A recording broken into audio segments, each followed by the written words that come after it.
Welcome to Sudina channel. ಇವತ್ತು ನಾನು ಹೀರೆಕಾಯಿ ಪಲ್ಯನ ಮಾಡ್ತಾಯಿದ್ದೀನಿ. ಬನ್ನಿ ಮಾಡೋದು ಹೇಗೆ ಅಂತ ನೋಡೋಣ. 2 ಟೇಬಲ್ ಸ್ಪೂನ್ ಎಣ್ಣೆ ಹಾಕ್ತಾಯಿದ್ದೀನಿ, ಮತ್ತು ಜೀರಿಗೆ, ಕರಿಬೇವು ಮತ್ತು ಬೆಳ್ಳುಳ್ಳಿ ಯೂಸ್ ಮಾಡ್ತಾಯಿದ್ದೀನಿ. ನೀವು ಬೇಡ ಅಂದರೆ ನೀವು ಈರುಳ್ಳಿನೂ ಕೂಡ ಯೂಸ್ ಮಾಡ್ಬೋದು, ಅಥವಾ ಎರಡನ್ನೂ ಮಿಕ್ಸ್ ಮಾಡಿಬಿಟ್ಟು ಮಾಡ್ಬೋದು. ಚೆನ್ನಾಗಿ ಮಿಕ್ಸ್ ಮಾಡಿ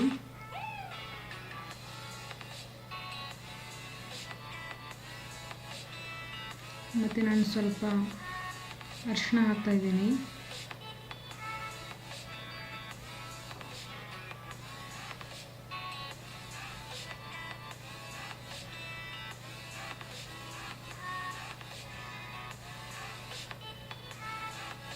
ಇವಾಗ ಒಂದು ದೊಡ್ಡದಾಗಿರೋ ಟೊಮೆಟೊನ ಕಟ್ ಮಾಡಿಬಿಟ್ಟು ಹಾಕ್ತಾಯಿದ್ದೀನಿ.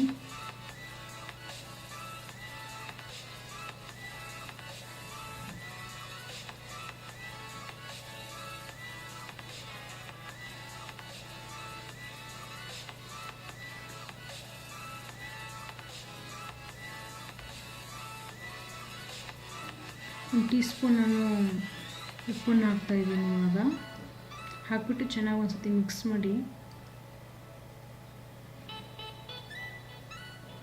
ಇವಾಗ ಧನಿಯಾ ಪೌಡ್ರು ಮತ್ತು ಗರಂ ಮಸಾಲ ಹಾಕಿದ್ದೀನಿ. ಇನ್ನೊಂದು ಸ್ವಲ್ಪ ಚೆನ್ನಾಗಿ ಮಿಕ್ಸ್ ಮಾಡಿ ಫ್ರೆಂಡ್ಸ್.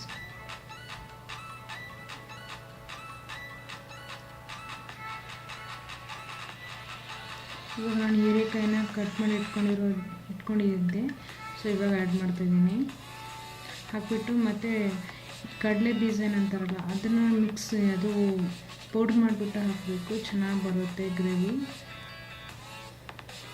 ನೋಡ್ಕೊಂಡ್ಬಿಟ್ಟು ಹಾಕಿ. ಸ್ವಲ್ಪ ಜಾಸ್ತಿ ಹಾಕಿದ್ರೆ ಇದಾಗ್ಬಿಡುತ್ತೆ.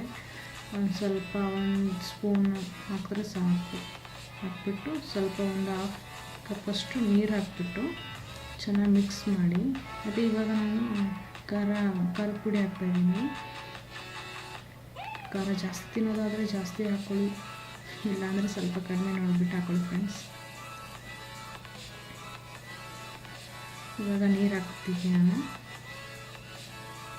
ಗ್ರೇವಿ ನೋಡ್ಕೊಂಡ್ಬಿಟ್ಟು ಮಾಡಿ. ನೀವು ಗ್ರೇವಿ ಜಾಸ್ತಿ ಬೇಕು ಅಂದರೆ ಸ್ವಲ್ಪ ನೀರನ್ನು ಸ್ವಲ್ಪ ಹಾಕಿ, ಇಲ್ಲ ಬೇಯೋಕ್ಕಷ್ಟು ಸಾಕು. ಚೆನ್ನಾಗಿ ನಮಗೆ ರೊಟ್ಟಿ ಪಲ್ಯ ಜೊತೆ ಮಾತ್ರ ಅಂದರೆ ಈ ಥರ ಸ್ವಲ್ಪ ಹಾಕ್ಬಿಟ್ಟು ಮಾಡ್ಕೋಬೋದು. ಇಲ್ಲ ರೈಸ್ ಜೊತೆ ಬೇಕಾದರೆ ಇನ್ನೂ ಸ್ವಲ್ಪ ನೀರು ಹಾಕ್ಬಿಟ್ಟು ಬೇಯಿಸ್ಕೊಳ್ಳಿ. ಒಂದು 5 ನಿಮಿಷ ಬೇಯಿಸಿದ್ರೆ ಸಾಕು, ಚೆನ್ನಾಗಿ ಬೆಂದಿರುತ್ತೆ. ಈ ಕುಕ್ಕರಲ್ಲಿ ಏನು ಮಾಡೋ ಅವಶ್ಯಕತೆ ಇಲ್ಲ. ಓಕೆ, ಇವಾಗ ನಾನು ಕೊತ್ತಂಬರಿನ ಹಾಕ್ತಾಯಿದ್ದೀನಿ. ಹಾಕ್ಬಿಟ್ಟು ಇನ್ನೊಂದು ಸತಿ ಮಿಕ್ಸ್ ಮಾಡಿಬಿಡಿ.